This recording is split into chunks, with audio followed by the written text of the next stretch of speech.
warahmatullahi wabarakatuh. Sagung itu mati rahayu, Om Swastiastu, Namo Buddhaya, Salam mulia.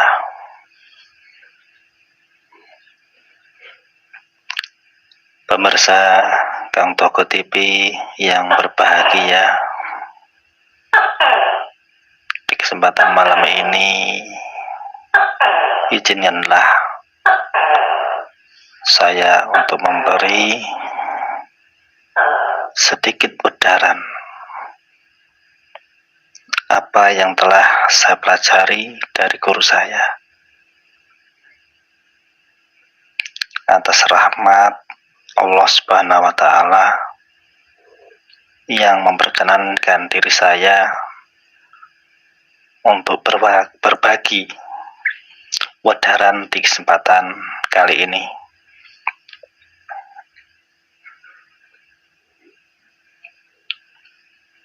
Pemirsa Kang Toko TV yang berbahagia, tentunya di dalam jasad kita, tubuh kita ini, kita mempunyai sebuah akal dan tubuh. Allah Subhanahu wa Ta'ala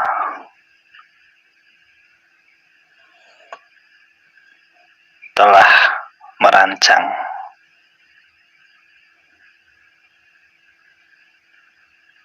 di dalam penciptaannya, yaitu adalah otak beserta latifahnya di dalam kepala kita.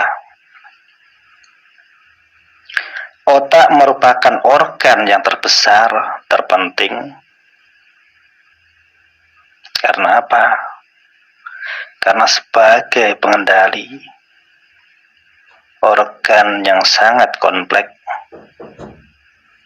dalam tubuh kita. Karena di dalam tubuh kita itu terdapat dua sistem, yakni sistem cara kerja untuk mengatur syaraf, guna untuk menggerakkan seluruh organ tubuh. Nah, dan sistem pengembangan syaraf untuk selalu berpikir. Otak kita ini memiliki beberapa bagian, di antaranya ada otak besar, ada otak kanan, ada pula otak kiri, ada pula otak kecil. Dan otak ini menjadi sebuah pusat yang saling bekerja sama sesuai dengan apa yang kita pikirkan. Kinerja otak besar yaitu berfungsi untuk memproses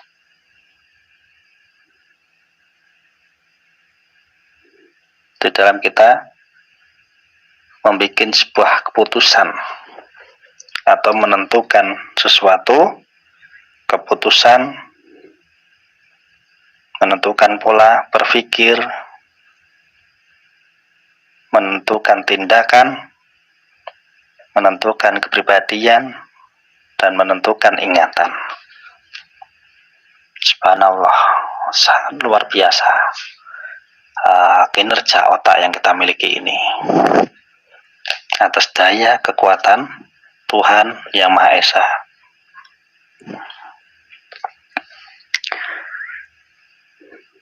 Jadi otak kita ini mempunyai sebuah kemampuan untuk saling menghubungkan satu sama lain.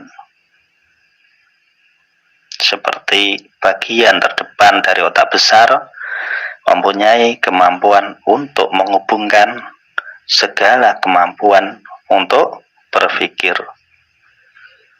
Ketika menyelesaikan masalah, sekaligus menilai dari tiap-tiap yang telah dipikirkan. Bagian tengah otak besar mampu menghubungkan dengan segala perasaan, seperti rasa sakit, rasa senang, bahkan terkadang ada tekanan dan lain-lain sebagainya. Bagian bawah dari otak besar mampu menghubungkan dengan memori hidup. Bagian belakang otak besar mampu menghubungkan seluruh sistem untuk menemukan ide-ide baru dalam berpikir. Luar biasa.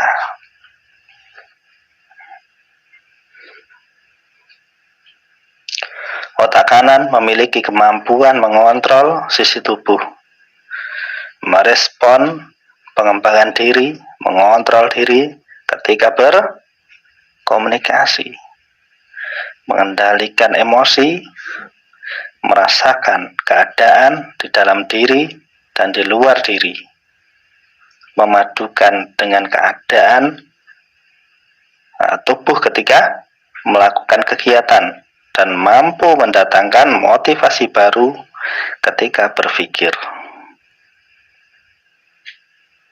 Otak kiri memiliki beberapa fungsi seperti mendorong untuk memahami segala pengetahuan, membaca apa yang dilihat, dan menyimpulkan sebuah pengetahuan. Otak kecil memiliki kemampuan untuk mengontrol panca indera, mengontrol kemampuan otot serta gerakan tubuh, mengontrol gerakan yang disadari, dan mengontrol perencanaan yang baru timbul. Sementara otak tengah adalah otak pusat yang letaknya di tengah-tengah. Seluruh otak yang sejajar dengan letaknya mata batin yang berada di antaranya dua mata. Di dalamnya terdapat syaraf khusus guna untuk merespon aspek-aspek ketuhanan. Syaraf khusus tertentu mampu mengalirkan apa yang telah didapati dari otak pusat tersebut ke dalam otak besar. Kanan, kiri, dan kecil. Otak pusat manusia sangatlah unik karena tidak teraliri darah sepanjang hari, namun terus bekerja sesuai fitrahnya. Karena kalau otak teraliri darah malah bisa bahaya, bisa pecah pembuluh darahnya. Kalau pembuluh darahnya sampai pecah, bisa kena otak, bisa jadi gagal otak.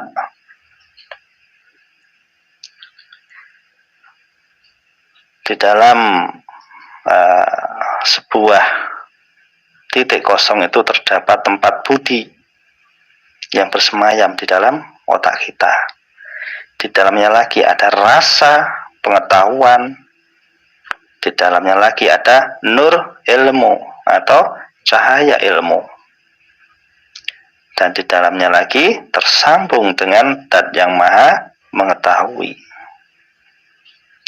Lewat rasa pengetahuan inilah apa yang disiratkan nur ilmu bisa sampai ke budi untuk dicerna sebagai pengetahuan yang suci, pengetahuan yang murni.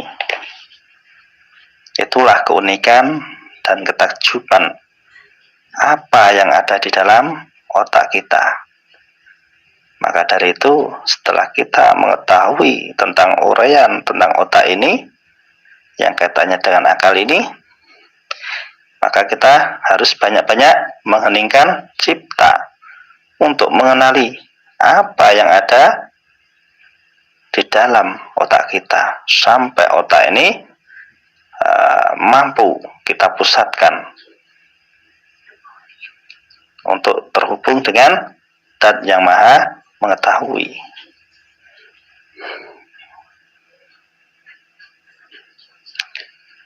Di dalam surah Al-Imran ayat 191 diterangkan, yang artinya yaitu orang-orang yang mengingat Allah sambil berdiri atau duduk atau dalam keadaan berbaring, dan mereka memikirkan tentang penciptaan langit dan bumi seraya berkata, "Ya Tuhan kami, tiadalah Engkau menciptakan ini dengan sia-sia. Maha suci Engkau, Maha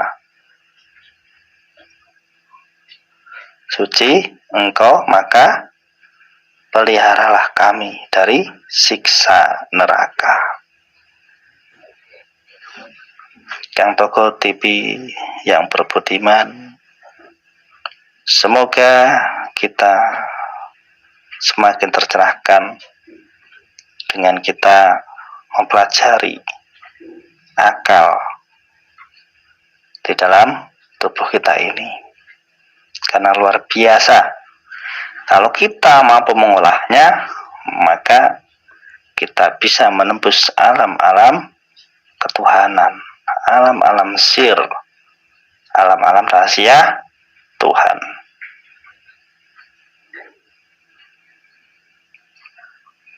Dan tentunya kali ini sebuah teori saja atau konsep saja untuk sebuah pemahaman. Jangan lupa, kalaulah nanti ada niat untuk belajar, monggo silahkan. Bisa datang ke Jogja, ke Klaten, atau ke Cirebon. Manalah panjenengan yang srek atau yang cocok di dalam rasa panjenengan. Karena hakikatnya baik Jogja, Cirebon, Klaten itu adalah satu pintu gerbang, yaitu membangkitkan spiritual rohani dalam berketuhanan. Seperti itu, mohon maaf kalau ada salah-salah kata dari saya, si fakir ilmu, Kang Toko, mengucapkan banyak-banyak terima kasih yang sudah mendengarkan wedaran malam ini. Semoga bermanfaat. Kalau ada kurangnya, mohon dimaafkan. Assalamualaikum warahmatullahi wabarakatuh. Sahabat Rahayu, Om Swastiastu, Namo Buddhaya, salam kebajikan. Awake dhewe isih dipikir para leluhur, tetep kuwe padha-padha ngawur, tetep obah